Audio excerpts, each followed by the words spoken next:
dialed into the show that informs. Oops.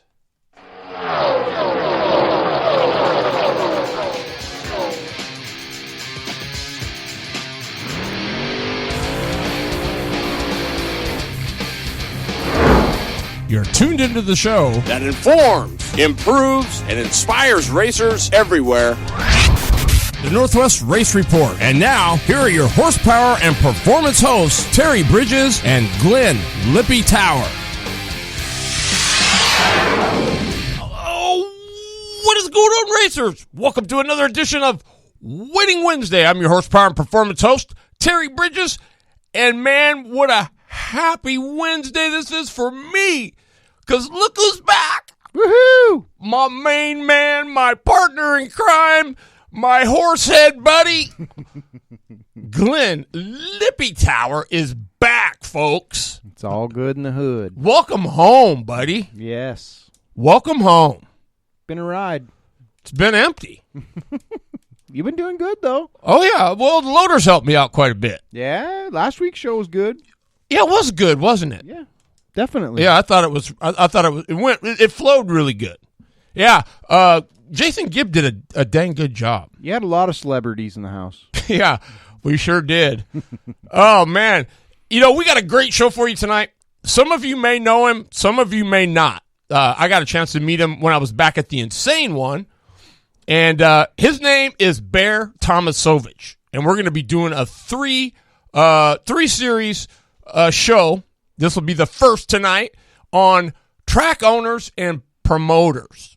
There's a lot more to it than you think after I started digging into it a little bit. If you're going to do it right, there's a lot of little crazy things that you got to be doing that I'm sure a lot of guys haven't even remotely thought about it.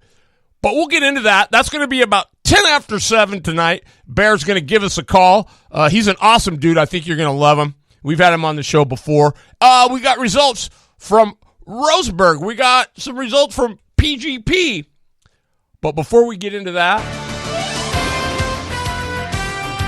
tonight's show is brought to you by Miller Kitchen and Bath, Bailey General Contractors, Myers Floor Covering, Welcher's Gun Shop, Flaming Pig Barbecue, the Wenatchee Valley Super Oval, the Leonard Evans Used Car Superstore, Product41.com, McKinney Glass in Yakima, Atomic Screen Printing, Barrera Garcia Motorsports, and of course, BLG. Blue Line Graphics. Stand out, be unique, get noticed. www.blg.blue. The show doesn't go without these guys. Not at all. Big help, all of them, and we appreciate them very much. If you'd like to do that, hit us up. We're always available to talk about that. And I got some results for this weekend. It was crazy. Hey, race fans, it's Double M, Mike Michelson, and it's time for Winner's Circle Wednesday, only on the Northwest Race Report. Well, I was up at PGP this weekend, up in Kent. Beautiful facility. I don't know if you guys have been there. Have you been there before? Yes. Have you driven on the go-kart? No. Dude, it's awesome. And they had their race number 4, their winter series. They had 23 senior 206s. Full house. Yes. Check it out. They start practice. I think practice, what is it? Practice starts at, is it 10? 9 or 10. And we're out of there by 1 o'clock. Wow. They've got a rental class, the juniors, and then the seniors. So, they give everybody a practice. And then you come in, they qualify. So it goes juniors, seniors. When they're done, then the rental carts go out. And while they're out, that's their break. So as soon as the rental carts are done, the first heat for the juniors has to be on the grid ready to go. And they go 15 minutes. And then when they race, it's 15 minutes, 2 heats, and a main. We're out of there by 1:15. Wow. Structure. Very much so. And they don't play. Yeah. You know, I mean, they drag stuff off. If you can, you know, I mean, they'll help you get on all that, but I mean, they don't wait. They do say, hey, give them one, and then they just go. And you know what? Nobody rarely Complained? misses anything, right? Because they've probably been left before. But Yeah, hey, it only takes once and doesn't happen again. that's what I say, man. That's what I say. And, you know, what a great precedence you set, right? Because as long as you keep calling them and say, oh, yeah, we're waiting, you know, they're just going to keep, you know, you give them an inch and they take 10 miles. Oh, yeah. So, very smooth, very well run. And we're going to get Scott from PGP. He's a super good guy. Scott Cowell is his name, and he's the GM there. He's going to come and sit in on a Wednesday with us, and we're going to talk an hour about PGP and let everybody know exactly what the real scoop is, the inside scoop. But up there in 206 Senior, it was Derek Wang beating Gabe Sessler. Not by much. Oh, dude, Sessler led a lot of it. He crushed him in the two heats. Led a lot of it in the main. Then Wang got by him and started to check out a little bit. Then Sessler catches him, passes him, and it looks like Sessler's going to go to win it until deep on the last lap, like turn, I don't know, 7 or 8. Wang puts a crisscross applesauce on him and boom, leads it. Hangs on, wins it on the last lap, and takes the win. Battle Royale. Yeah, man. So it went Derek Wang, Gabe Sessler, and a guy by the name of Rusty Lingle. Oh. Dude is tough.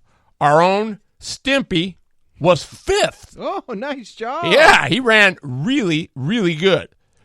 In 206 Heavy, Brian Verdine, Wild Willie Evans, and Paul Connor. There was only 3 in there. But I'm going to tell you something.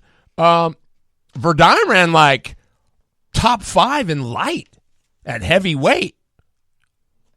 Wow, nice. Yeah. So all these people griping. No. So that's what happened at 206. Now, you might say, they only had 30 guys. They had 5 in junior and 24, if you count the heavies, in senior. Well, you know, I mean, the weather was crap. They weren't indoors. They weren't, you know, Yes, that's a good turnout, I think, for that. And it's because it's well run. It's because it's super well run. Roseburg, our roving reporter, Miss Speed City herself, Lori Fuller. Nice. Thank you, Lori. Yeah, for those results. That's awesome. Beginner box, Bentley Chapman, Bentley Mead, Elijah Humphrey. Bringing it home. In box stock, Keegan Bounds, Ryan Hirschbach, Andrew Horner. Then Horner turns around and wins Open Subi. Ooh. Have you ever run the Subaru Motors? No, I hear good things about him, though. And Mason King second, Carson Crisp, Lucas Hayes, Carter, the driver, Patterson, and Casey Simmons were 1, 2, 3 in 250 in the 500s. Tanner Holmes, Steven Snotter, and our own Johnny Burke. Ooh. Yep. And Matt Strebe wanted me to give a big shout out to Midnight Motorsports owner Chris Worley for sponsoring the BK roster at Strebfest Promotions. Oh, nice. Good And- job for Whirlies. Yeah, man. And big shout out on his new tire tool. The Whirly Wash Tool is what he calls it. You seen that thing where the plastic one that, is that the one Swires that- has? Yeah. Yeah. Thing's pretty dope. Yes. 3D built that thing. It's pretty cool. You know, because he's like, hey, you want to see this tire thing? I'm like, what? You know, it's like, and then I watched him just boom, and it was, whoa. Yeah, I watched it the other day again, and that video has gotten a lot of views. You bet. That's ingenious, a lot man. of views. That is ingenious. So big shout out to Chris Worley. Good guy, and he won the last Salem UAS deal. He is sneaking up on it. Mrs. Hopkins checking in. Good to see Carrie. Oh, Carrie Hopkins. Awesome. Yes. Hopefully your wrist is getting better. I'm sure it is. Better be. It's coming up. Mhm. It's coming up. Running out of TIME, the big BK12 coming up. Yeah. And got my man. There he is. Woohoo! Yes. Uh-oh.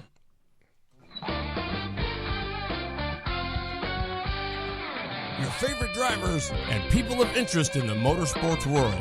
It's time for In the Seat, powered by Blue Line Graphics. Hang on, Bear. We'll be right there. We just got one little connection that he is looking for right now. These dang cords. We have more than enough cords. We just don't have enough connections around here. No, we So- don't. I don't know what I do with it. Where is it? Where is it? Where is it? As soon as he finds it, hang in there. Don't go anywhere. You are the next contestant on I gotta get a. the Northwest Race Report. Where did I? It's right there. I ran over. Oh, what did I do? Hang on, Bear. I see you have your headphone cable wrapped around your speaker cable. No, that's. I think what I did was I used it. Hang on, Bear. So I'll be right back. Be right there as soon as he finds what he wants. Now you can talk, Bear. So here we are. We'll get that up and going in a minute. Good to see you, Bear. How have you been? Good, you? Well, I'm hanging in there. The head's better, so as soon as the rest of me gets better, then we'll be all good. What's been happening on your end? It's our silly season to get all of our tracks, all of our series, and our rules, everything ready and set. Try to have everything ready by February 1st. That's funny you call it silly season. That's exactly what it is, though, isn't it? It's just like everybody's running around with their head cut off, just trying to get everything done and all the T's crossed and the I's dotted. Everybody starts from their last race, and then it culminates in what we call the Ohio Valley Karting Association swap meet. It's kind of like the central head for the Midwest, and that's where everybody usually meets February 1st weekend of February, and then that's where you see the track owners, promoters, racers, everybody in the Midwest that races karts, street, or road course to dirt. That's where they meet and get together. Yeah, for sure. And yes, I know people. We can't hear him yet. It's just going to be a second here, and we'll get everything plugged in, and then he will be mic'd in with the rest of us. Basically, what he had to say is he is a very busy man, covering a lot of ground and trying to get everybody on the same. You there, page. Bear? Yes, sir. There we is. got him. Thank you, Bear. We appreciate that. No problem. So, here's the deal. Tonight we're going to be talking about, I don't know, well, everybody's a promoter, aren't they? At least, well, you should know better than anybody, because Lippy, as the president of the Cascade Karting Association, he wasn't really a track owner per se, but you kind of were. I was forced into promotion whether I liked it or not. Yeah. So, Bear, would you agree that it's kind of, it looks simpler than it is? I would disagree. I would go the opposite. I would say it's more intense, and you get out of it what you put into it. Just as a high level overview. Not everybody has to be a track owner to be a promoter, but to be a promoter, you have to understand all aspects of what you're promoting. Everything from NASCAR to backyard karts. So that's where I start at in understanding promoting. The very first thing, and I can give you some of my credentials just so people don't think I'm just a guy in a mobile home in the middle of nowhere wearing a wife beater or something. But a promoter has to be educated on what you're promoting. That's the first and foremost thing. That's the first thing I was taught, and that's the first thing that a lot of us live by when we're promoting. I can't go out and promote horse barrel racing. I know nothing about it. So I have to be educated, and I have to continually educate myself on different things that change all the time that affect our sport. Now, before we go, we've got 8 points that we're going to touch on tonight. But I did some looking, Bear, just because I was thinking, okay, track on, I tried to find some stuff online. Well, I did find some stuff on the law, like in Tulsa. They had a big deal about how the courts handle insurance and whose liability is what and all that stuff. Now, I know that's a little bit further away than where we're going tonight, but I was just looking at this, and I looked at the New Jersey. It's the New Jersey Administrative Code for racetracks, and they're published through the New Jersey Register, or whatever. And I was just looking. All I did was just look through the table of contents, and I was going.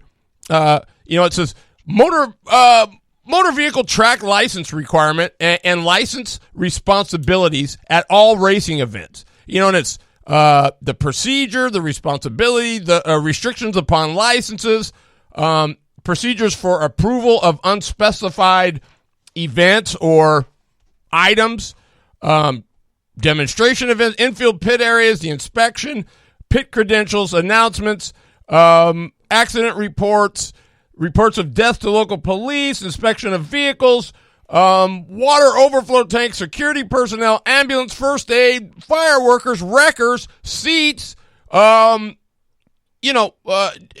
everything. Flagmen, maximum protection, helmets and eye protection, safety, all this, construction requirement, fences, officials' duties, and good Lord, and I'm looking at this and I'm going, man, nobody ever thinks about this stuff.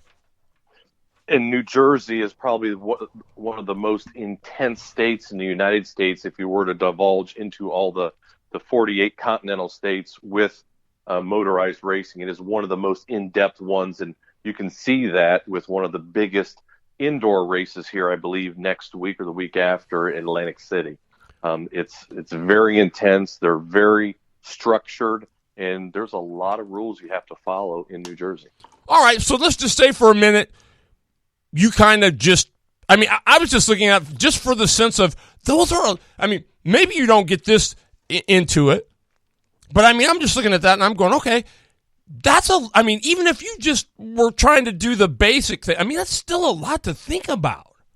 There's just always something that is going to arise or come up and you go, wow, I've been all over this thing and I wasn't expecting that, or, geez, I've never seen that before, or, oh my goodness, another wrench in the old spokes. You know what I mean? So, for me, it was an eye-opener kind of going, there is a lot of little logistics that go on that most of us as racers come through the gate and we don't even realize. Like Bob Leach, right? We all leave and take off, and he's the one that's got to figure out who's going to pay the rent on the building and, when we're short racers and all that stuff. And he's the one getting, electric bills that would look like you spent a month in the hospital. It's just crazy.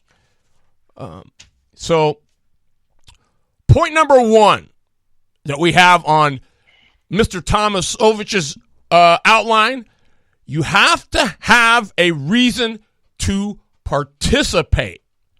Explain that, Bear. Being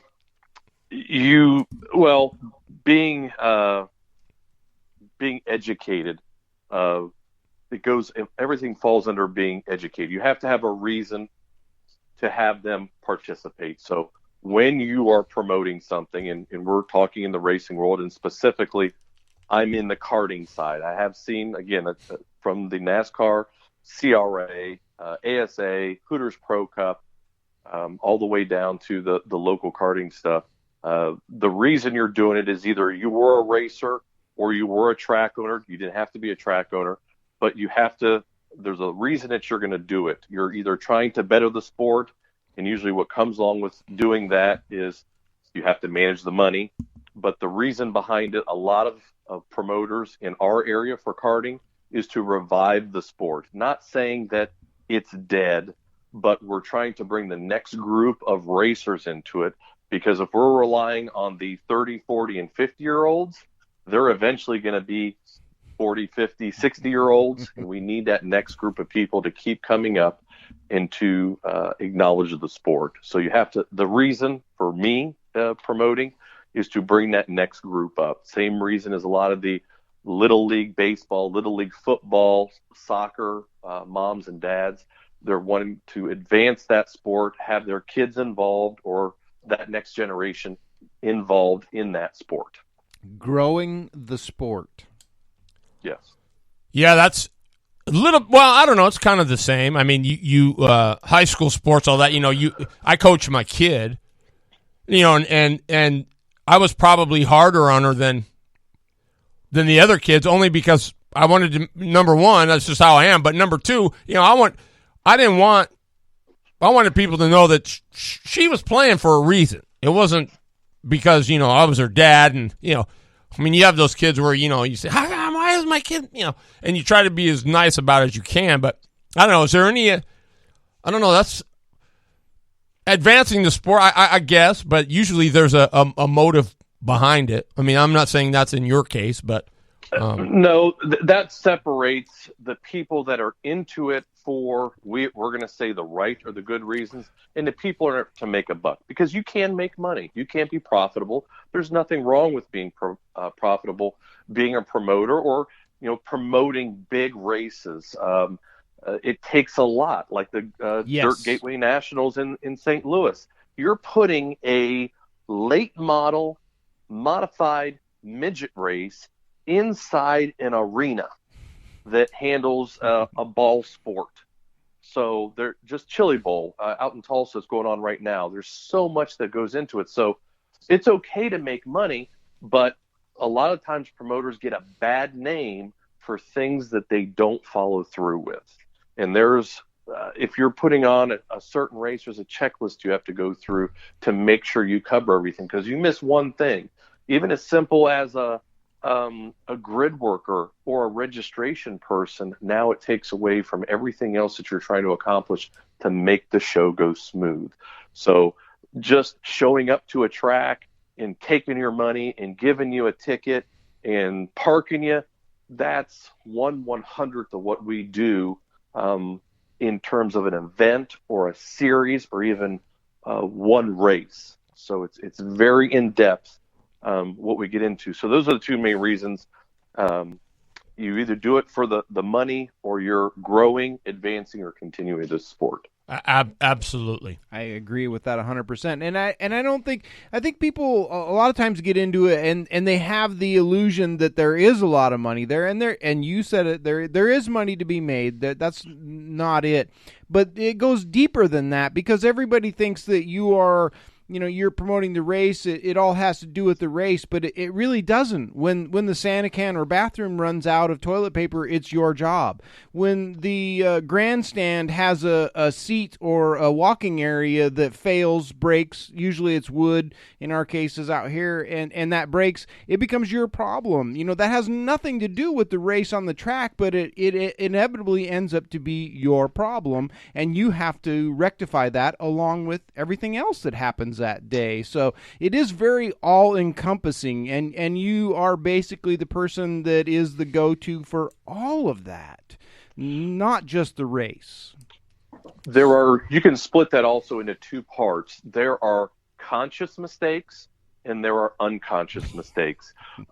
When it rains and it wasn't really predicted, and you did the best you could of being a meteorologist for the last 3 weeks, or a bathroom facility fails or a toilet clogs. Those are unconscious things that you have to provide some kind of solution for to keep those spectators, fans, racers comfortable at what you're doing. That's unconscious stuff. That's things that most racers and fans can live with.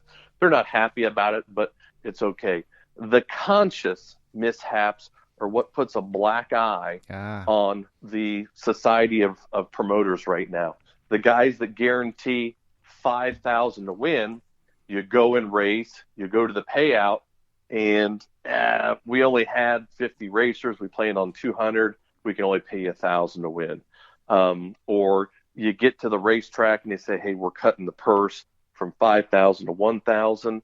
Our structure can't or can't work like that because they saw dollar signs. They saw, hey, this guy got 100 entries at this last race. If I get 100 entries times $50 is $5,000.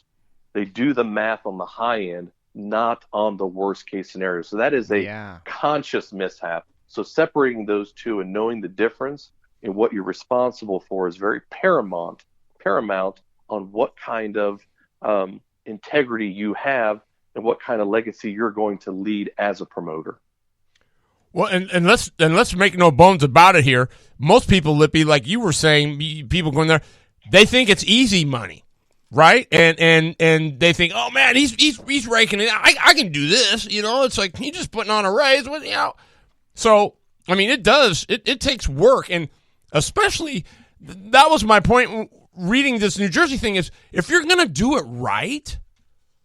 I mean, I think there's a right way and a wrong way too. I mean, there's guys that can just scoot by, and they whatever. But if you're gonna do it, I mean, I would think you want to do it, right. You want to keep good records. You want to have, you want to make sure that you're on stuff, so that stuff isn't biting you at those unconscious times. When you're packed with 500 entries and like you said, the crapper's plugged and everybody's got to go to the bathroom. I mean, it's just inevitable how that's going to work, right? So I don't know. I mean, there are accidents, but I mean, a lot of times you look at these tracks and you go, man, nobody's even looked at this stuff. I mean, it's been this way for years. That leads you into what it takes about the promoting thing is surrounding yourself with people that can support what you do. So not only as a promoter, there's a lot of promoters out there who do a lot, obviously, by themselves. But I took a lot of my guidance and a lot of the things I did from Larry Booz. He is pretty much the guy in charge under Tony Stewart owns Eldora. Roger Slack is in charge of operations, and there's Larry Booz who handles pretty much everything under that. He's in charge of Little Eldora. He has his own kart racing series, Ohio Indoor, and Andy has the Ohio Indoor Karting Series. So my point is, he's been around the sport for over 50 years, and I took a lot of the things that he did and did exactly the way he did it because it was very successful. The other person being Jamie Wheeler, who runs the Midwest Race of Champions. He was a very dedicated racer, very respected racer, one of the most respected racers in the Midwest, and he started his own race and series. So point off of things that work. Don't try to reinvent the wheel, and surround yourself with people that can make your job easier. So I'm not the best scorer, so we bring a scoring group in that are great at scoring.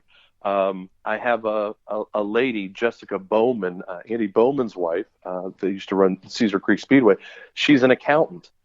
She has every spreadsheet there is out there. She plugs all the money in, the payouts. We know exactly where every dollar went. I have guys, flagmen, that have flagged for 15, 20 years. They know what to look for. Surrounding yourselves with good people make it easier for you to handle other situations that you might have during the event or during the series. That is a fact. Moving on to point number 2.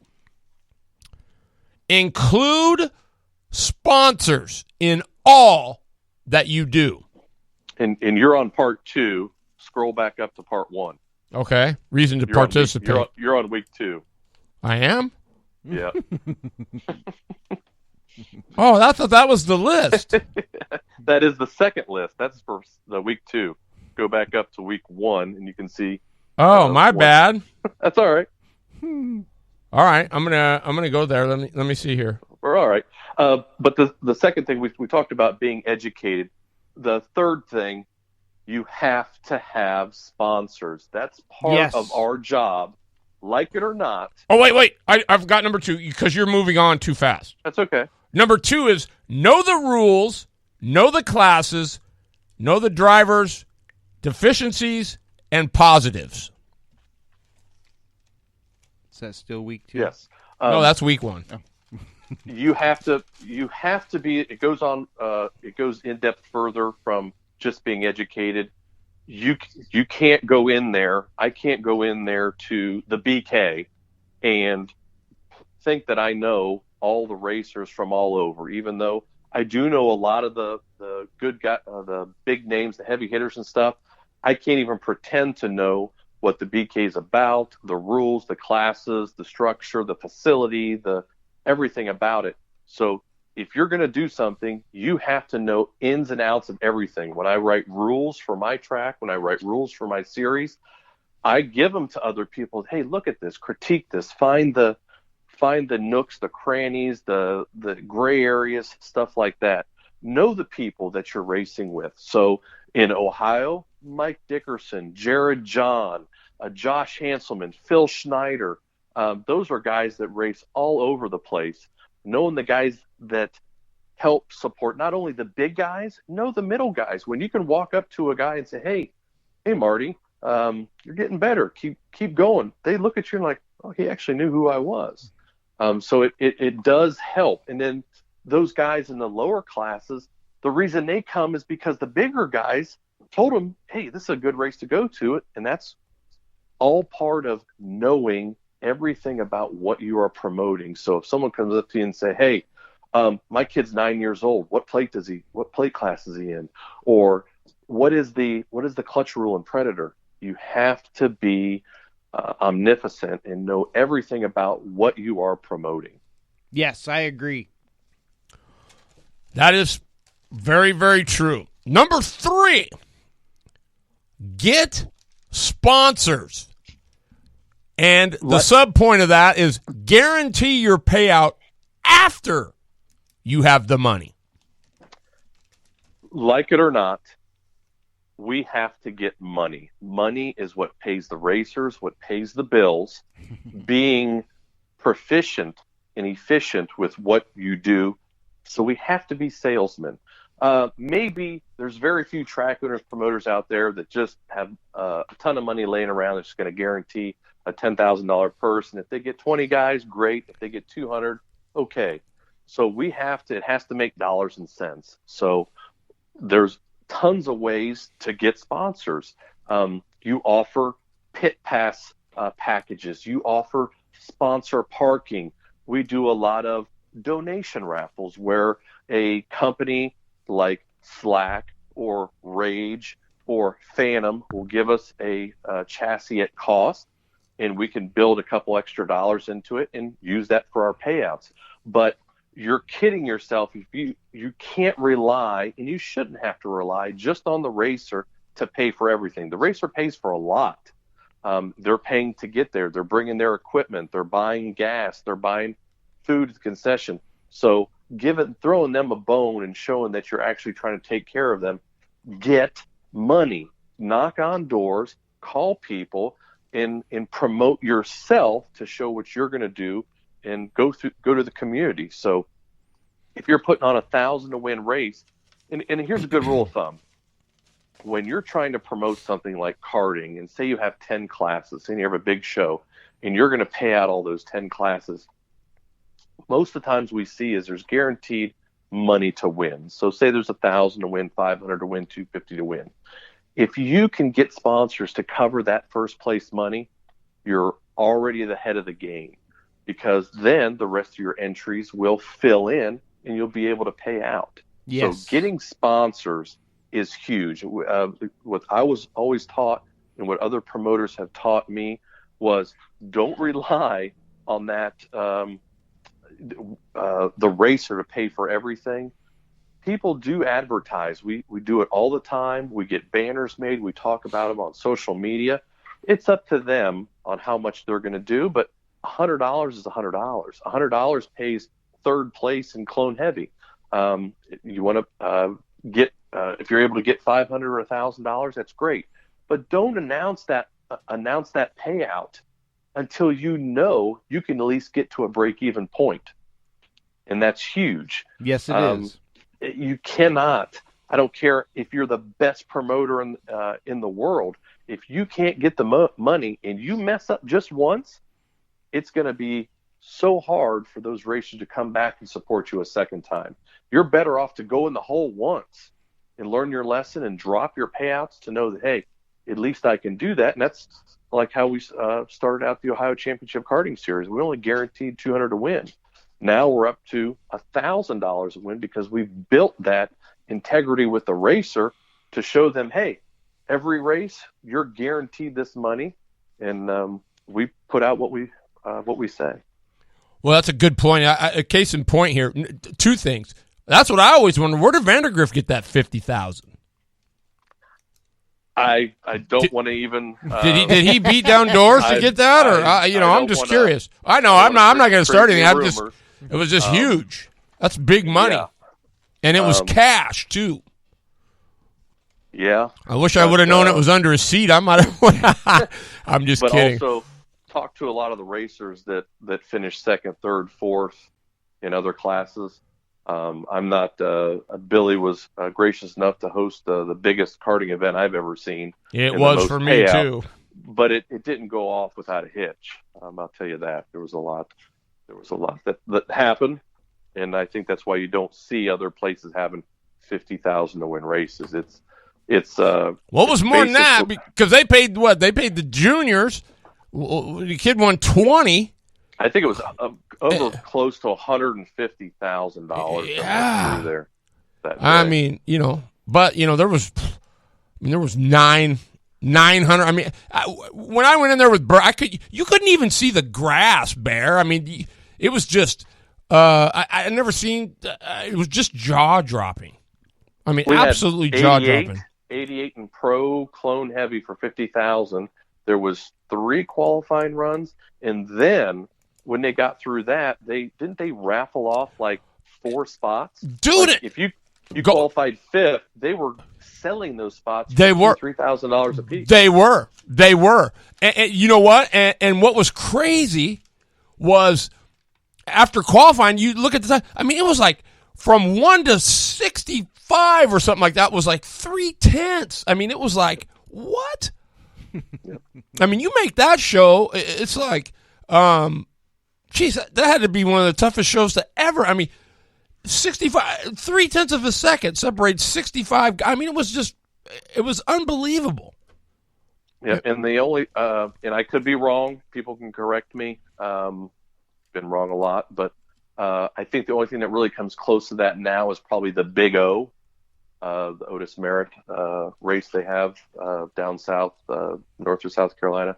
The Big O, I believe, had over 800 entries this year for their weekend race, and that's huge. They got a couple 10, 12, 15,000 to win races down there.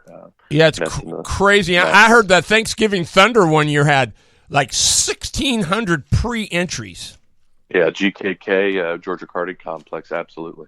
God, we can't even get 35. We can't even get 5 guys to pre-register. I mean, it's nuts. But that's what money part does. Of promoting, and that's part of social media. We have peaks and valleys in every sport, in my opinion. In motorsports, like now, there's a trend towards legend and dwarf racing. We've seen a lot of guys in Western Ohio transition to that, a little bigger. They're on Gixxer motors or any kind of motorcycle motor, and that's just the flavor of the season in the last year or two. But karting I believe has always been around. It's always evolved, and that is one of the best places for entry level racing. Absolutely. Point number 5: always be positive. You can always make a bad situation a learning experience. I think that pretty much speaks for itself, right? So what's one of the worst things? We'll just break it down to dirt kart racing.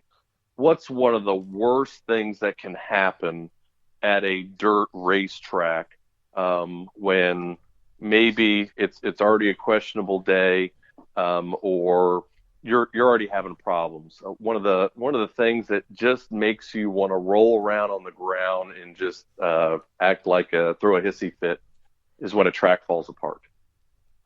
Whether it be the heat or bad track prep or any kind of weather, if the track isn't raceable, it creates so many other problems. And you hear it from everybody.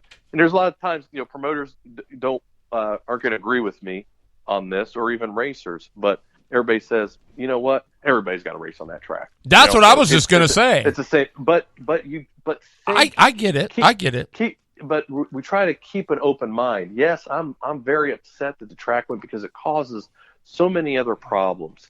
It causes people that are questionable drivers. It turns them, or we'll call them amateur drivers, that don't know how to handle that, don't know that they have to let off a little earlier, or they have to drive differently. So it creates more cautions. More cautions creates more animosity and tempers. More tempers creates more arguments. So it's a snowball effect. So if that's a negative situation, you got parents coming up and screaming at you because you put them in the wrong position on the 13th caution, whatever. You have to be able to say, hey, I'm sorry. We're doing the best job we can. Thank you for coming, instead of saying, you're just a troublemaker. Get out of here. You have to be able to stay positive and look at the bright side of things. I've been on both sides of it to where I've had the worst problems. I missed a call, or a leader got taken out and I didn't see it. But you have to be able to stay positive, because if you're positive, the rest of your staff will mostly be positive, and the people around you. If you're negative and throw in the towel and just start cussing and say it's not worth it, everybody else is going to have that same kind of sentiment. You have to lead by example. Absolutely. And my two comments on that are, number one, I would say, what are you griping about? I mean, karting, people in karting, they must be the most, I don't know. I've never seen more people. They leave the grid and they forget where they started. And it takes hours to get them back in line, right? It's like, go back to where you started. I mean, it's like, you know where you started. And the guy's trying to get into, it's like, you forgot already? I mean, and the second thing is, do racers win every race? No. But they go out and do their best, and that's the same with you or an official or a promoter or whatever. They're doing their best. They're going to miss some calls. So, why people lose their mind over that stuff is, I get it, but I don't get it. Every action that you take, I believe, affects more than just you. I mean, you're representing more than just yourself, usually. One of the biggest examples I try to relate to people are, I tell them in the driver's meeting, hey, if there's a problem, come and see me after the heat race. Come and see me after qualifying. See me after the feature. Don't try to get my attention while I'm trying to officiate a race or deal with scoring or dealing with flagging. Get with me after. And the biggest thing you hear people say is, didn't you see my son get taken out that first time? And didn't you see him getting taken out that second time? Everybody saw it. Everybody saw that guy. No. And let me tell you why. It's because I'm watching all 15 carts on the track, not just one. So you have to learn how to scan. And what we have learned over the last couple of years is people are more willing to put a bumper to someone and move someone out of the way than try to set them up for a pass. Yes. So what we've tried to do, and this is evolving, I've talked with a lot of promoters, a lot of track owners, we're trying to get more eyes on the track. And one of the ways we do that, if you're on a transponder system, the transponder system most of the time is going to put you back in the position you were if a caution comes out, for the most part. There's a couple little things that could go wrong. If you're scoring it by hand, and say you got 12 carts on a track, the biggest thing we're doing now is we're making certain people responsible for certain positions. So say the flagman is responsible for first through third. The turn 3 corner worker is responsible for 4th through 6th, 7th through 10th, 11th through 14th. However, so we get more eyes on that, and it works good, especially in the bigger races and the bigger classes and the more laps, because you can call on, hey, Joe, is that guy in 7th or 8th? Okay, I had him in 7th. He only has to really cover three or four people instead of 12. Yes. And especially when cautions come out. So putting more eyes on it, sometimes you're still going to miss things, but it's going to help. And that's one of the things that we try to educate a lot of people on. I'm not saying we know everything, but breaking stuff down in a simpler version to handle more of those situations that you see more commonly. My comment on that would be, I don't know if you've ever officiated a sport, but say like basketball. I did. I was one of those hecklers. I was terrible until I did it, right? And one of the first things they tell you is to widen your field of vision, and you have, if you're the ref on the bottom, which they call the lead, and then you have the trail that's up top, you have an area like from one end of the key, one side of the key up to the free throw line and over like a square, and then the trail, the top guy has all that other stuff on the other side of the key and all the stuff up by half court over there. And they say, you don't blow a call that's not in your area. Because number one, if you're watching over there to make that call, you're missing something down below where you should be looking. So that's what I've always said, was that instead of going to these drivers' meetings where it's blah, blah, blah, the green means go and the white means one, instead they need to take that time and get those corner workers in there and make them understand how important their job is. I mean, you can't, you see it all the time. Guys are, oh yeah, they're under the tent, guys getting whatever it is, $10, $12 an hour, whatever it is, and they're sitting out there twiddling their thumbs. And, hey, did you see what? No, I didn't, I mean, they can't even, so they need to be, like you said, assigned an area. Turn 3 gets from the middle of 3 or from the middle of the backstretch till the middle of turn 3. That's his area. And the guy in 4 gets from the middle of 3 to the flagman's, to the start-finish line. And you know what I mean? I don't know. I just think, and then when I see people trying to officiate from the ground, I just don't know how they do it, because they get straight-lined, and what looks like a bump, could be, they could be 3 feet away, and you wouldn't see it. It looks like it. I mean, it's a game of angles. So, I don't know. That's just, to me, that's something that I think is way overlooked. They don't make that job important enough. It's just kind of like, oh, yeah, I don't want to work a corner, right? You can never get them.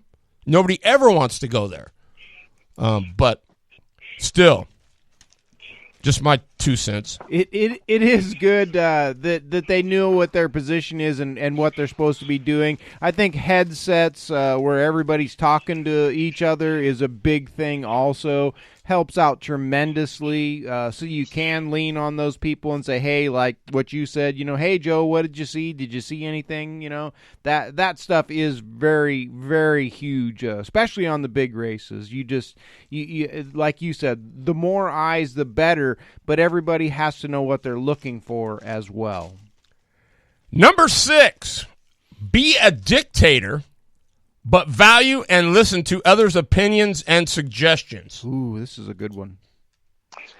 I know it sounds kind of harsh, but that is the reality of the situation.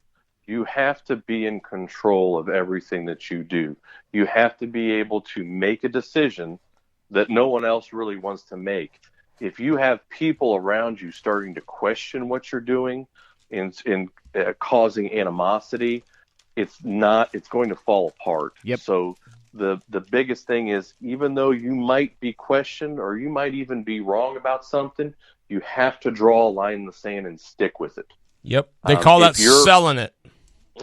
If you tell them in the driver's meeting that, because there's different kinds of how people officiate the racing. Sometimes it's always the person that spin goes to the tail, kind of like the NASCAR deal. It doesn't matter how that guy drove through you. If you spin, you're going to the tail. In karting, we've seen a lot more judgment calls. So we're trying to do the best thing, especially in the junior classes, to educate people to drive. Say, you can't drive through them. You can't just left rear them. If you do that, you're going to the tail. But it's kind of come to a head over the last couple years that you got to be a little bit of both. If you're watching a situation happen on the track, a guy drives through him and it's a safety situation, he drives over his left rear, drives onto his seat. I saw that. If I didn't see it, I really can't make a call. But if I saw it and I knew it was a malicious act, I'm putting that guy to the tail. And you have to stay with that. You have to go by that. If you make another call, say you see rain coming in and you shorten the features to 10 laps, even though you said 20, you have to be able to justify, or you have to be able to stand by your decision and not be wishy-washy. I had an example of something I did last year. We were at the track, and the track was very dusty, having a lot of problems. I couldn't even get one lap in. So I told them, we're putting time limits on the classes. That did not go over well, but I stuck with it through the entire night. We went through it.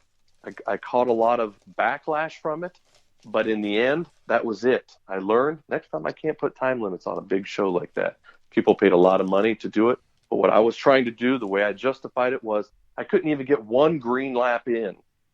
Out of 13 cautions, it ended up being 67 laps. We couldn't get one green lap in. Sounds like a cage cart race. It was a junior race, but it did start. That's why I said it was a snowball effect when the track started falling apart. It just created more problems. But you have to be a dictator. You have to tell someone if that I had another situation earlier in the year where one of the big name racers had caused 2 cautions, and our rule was you cause 2 cautions, you're off the track. So the flagman come off the flag stand, went down and told him, "You're done. You're out of here." He said, "No, I'm not going off the track. This is for $1,000 to win." Nope. You are, but I'm not. Yeah, he wouldn't get off the track. I mean, he was one of the biggest racers around. And then the corner worker said, "Get off the track." He wouldn't go. So we're sitting there at a standstill. So I had to go up to him and say, "You have 2 choices. You either get off the track now, or you don't get off the track and you'll never race here again." And he said, "Hey, just let me just run around the track to make sure nothing's bent." I gave him that courtesy. He got off the track. But you have to stick by your guns. Stick to the rules, because if you bend on one thing, people are going to think you're going to bend on something else, and it's a downward spiral. I think they call that setting a precedence, right? Yes, sir. Yes. And just so you know, every regional race around here is run on time. It's like 7 or 8 minutes or 12 minutes plus 1. And that's how it is. Yeah, it kind of sucks if you're strategizing, right? But that's just how it is here. The dirt should maybe take a lesson from that a little bit, at least sometimes here. But yeah, definitely, some of them go quite a ways. I wanna reiterate back to some stuff you said there with living with what you said, or it's live or die by what you said, and that's very vital. If you feel some way about something enough to make a call, you do have to stick with it. You can't end up being wishy-washy. Wishy-washy is not good, because like you just said, then everybody questions everything, looking for the wash, and you're wishy, and it doesn't work out. Live by what you said, stick with what you said the first time, and live with that. The other thing about the dictatorship, I've been told twice now, I struggle with this at my own events, because I'm very much a do-everything kind of guy. But you're absolutely right. For one, you have to surround yourself with people that you can lean on. And 2, you have to learn to dictate people. You have to learn to dictate. Push off some of the responsibilities that frees you up to keep the rest of the show running well. You don't have to do everything, and you should surround yourself with people that can do the things that need to be done. And that's something I struggle with, and I'm glad to hear that you say that. It was funny. Mino Gino made a comment earlier in the broadcast that he sees me riding around the golf cart.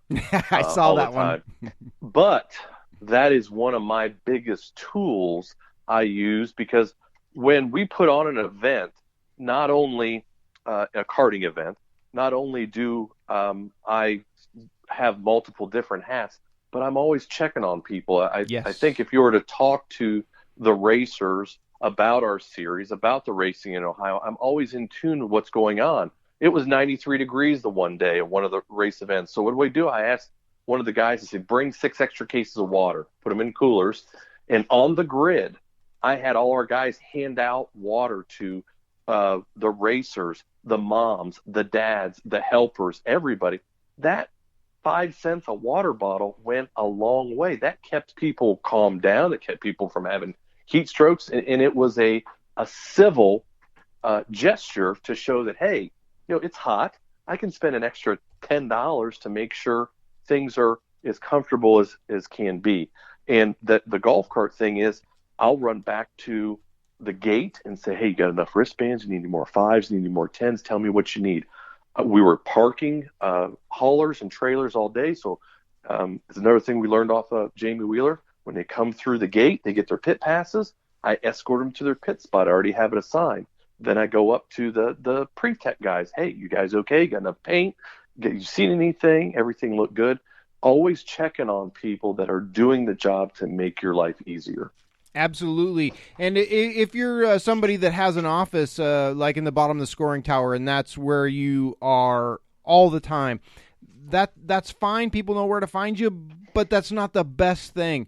Like you just said, being out there in the pit, going to people's area, asking them how they're doing, checking on them, that all is a vital part of it. When you're staying in your office and running the administrative all the time, and people have to come to you and find you, it's not customer friendly. It's not as well received. Exactly. But when you're stopping by their pit, or they see you, going from one end to the other all the time, that definitely lessens it. You're not just in your throne raking in your money as they see it.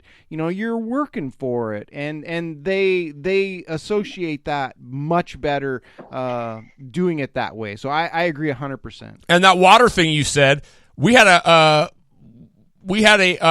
guy, a racer on who was he ran the Snake River Carters, and it's funny you say that because that was what he used to defuse situations. He would say, "Don't come to me until you've had 2 bottles of water." After you've had 2 bottles of water, if you're still mad or you're still, then come see me. And so that's kind of been the humor joke was, 2 bottles of water before you go lose your mind at an official. And it does. It makes sense. I like it. Yeah, right. We're running out of time here a little bit, but we got 3 more, but a lot of them kind of go kind of the together. same. Yes. Be in control at all times, or have the wisdom to handle the situations. Stick to your guns. I like this one, number 9. Take care of everyone, not just people like you. Yeah. Wow. Right? There's those little cliques and groups, and, you see it all the time.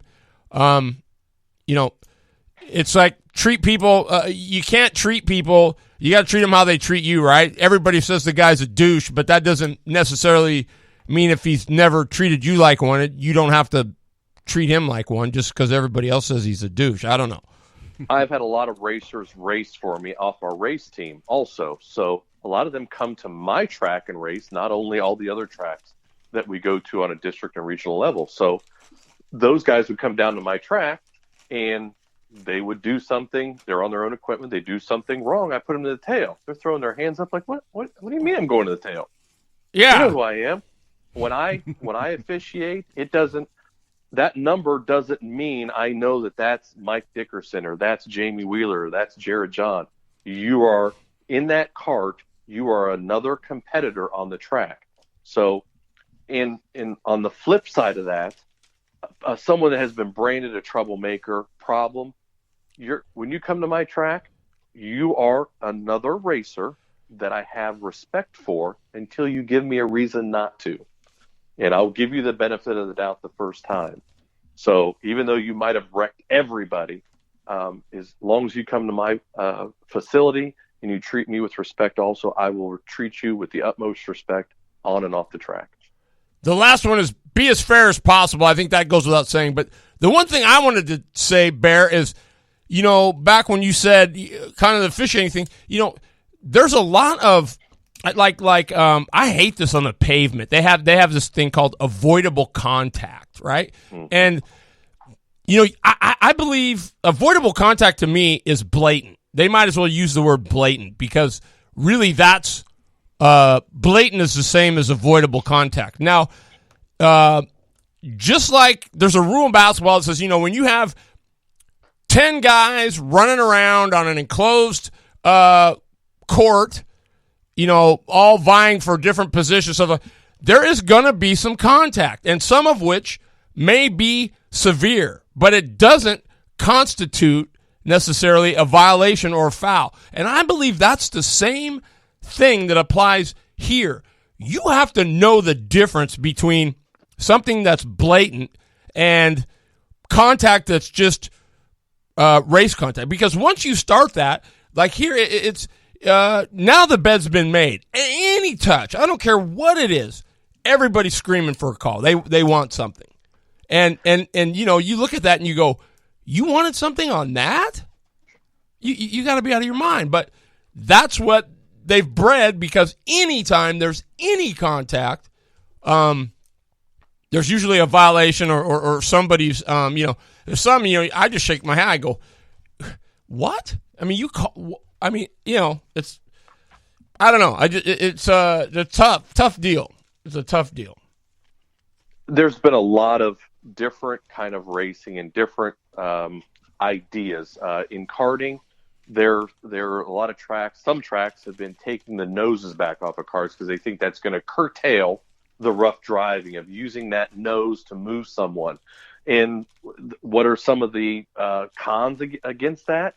People are starting to get their legs and their feet messed up because they're just driving over them, or they're getting stuck under a fence or something. So it can work good and bad, but when it goes bad, it's really bad. So keeping more eyes on the situation is big. The other thing that I've seen in legend racing, dwarf racing on asphalt is they're putting very thin bumpers on the front and rear. And what they have been doing is, you talk about avoidable contact, is you can't bend those bumpers. So if you're pushing on that guy in front of you, or he's tight in the middle and you're pushing him through so you can get a better exit off, whatever the case, they're using that to make the calls as avoidable contact, saying to try to curtail the rough driving. Is it right? I don't know, but that's how they're approaching the situation. They're putting these very thin 66 tubings on the front and rear, and if you get into someone, you're going to the tail. Wow.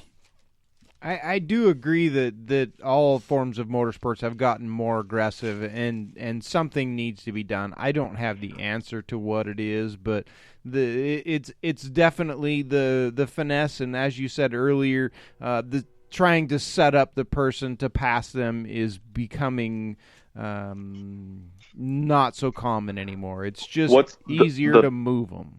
The biggest thing that I don't know if you've been around a lot of junior racers and their parents, the things that makes a promoter, a track owner, go nuts when he hears it is if you're walking through the grid and it's a junior race and you hear a parent say, just go through them, just move them, just do whatever you have to do to get around them, instead of saying, run your line and pick the best place that you're better than him. It drives you nuts. I almost snatched the guy out of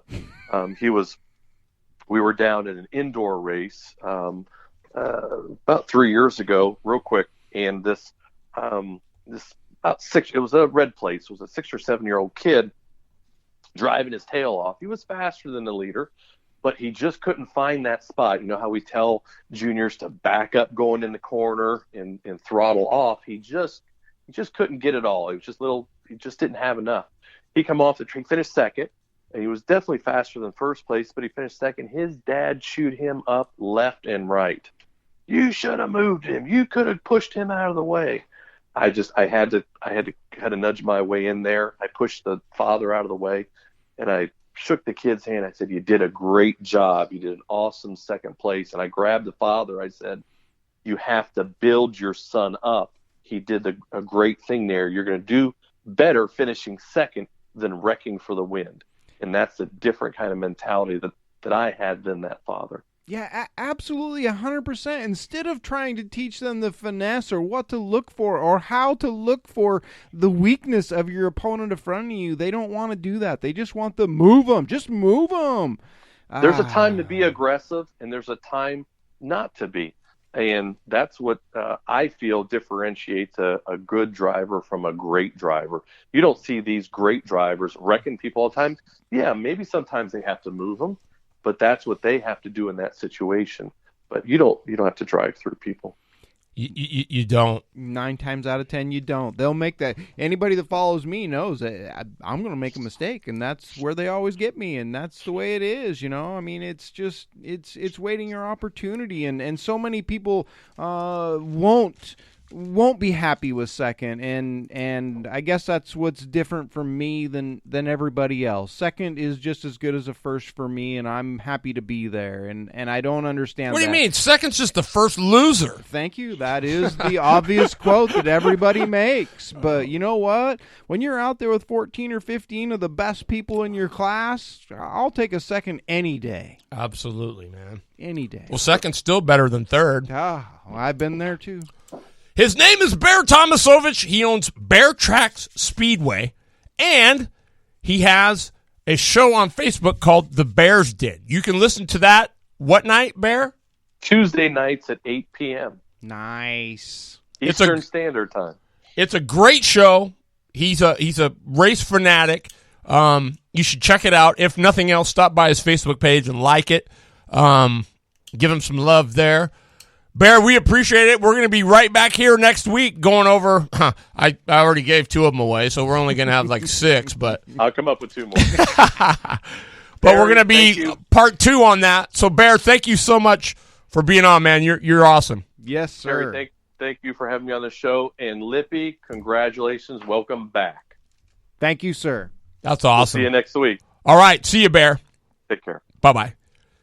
Bear Tomasovich, he's awesome, isn't he? He is. He is a wealth of information. Bear Track Speedway. Boy, that power might be going out. Yeah. We better get off here. But check him out on Facebook, The Bears Den. He's got a Facebook page. Go there and like it. And I just want to say, if you liked tonight's show, please like and share it on Facebook. Bring a friend next week. And you can download the audio version of tonight's show at Spreaker.com, Spreaker, or you can listen to it on your favorite podcast app. We're on Apple, we're on Spotify, we're on Google, we're on CastBox, we're on Podcast Addict, and we're also on iHeartRadio now. I don't know what 90% of those are, but go there. You can get an app, and you can just pull up. It's got all the podcasts in there. It's almost like having your own app. You can go back and listen to them, or you can just go to Spreaker.com, look up the Northwest Race Report. Free download. We don't charge for it because that's how we roll. And we'll be back with part 2 next week with Bear Tomasovich on track owners and promoters. So take some notes, bring some questions. It'll be fun. It was good hanging out with you guys tonight. See everybody at the BK. Yeah. And don't forget, BLG, Blue Line Graphics. Absolutely. And all the great sponsors. And I want to give another shout out to Jason Suchich. Congratulations. He's gonna be a dad again. I did see that.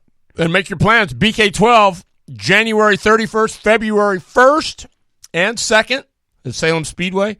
Robbie Yao, Kyle Pease, Brad Berg, Ryan Diotti, the Rocket, Ronnie Cox, Renee. I mean, there's going to be a host of them there. It's going to be awesome.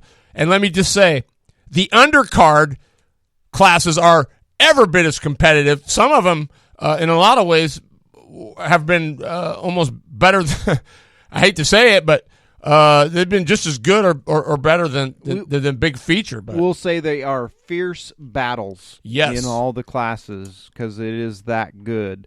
And back to our sponsors, Barrera Garcia Motorsports. Yep.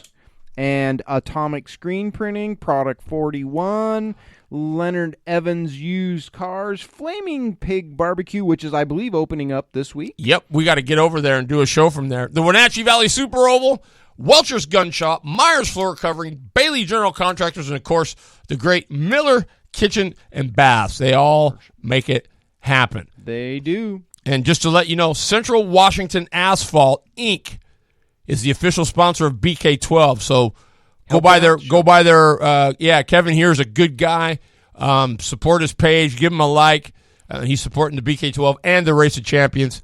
That's coming up here at the end of the month, just a couple weeks away. It is. I know I'm crunching right now, trying to get all my junk together. Yeah. On behalf of Glenn Lippy Tower, the loader, Jeff Eden, I'm your horsepower and performance host, Terry Bridges. Thanks for watching. We'll see you next week. Be there.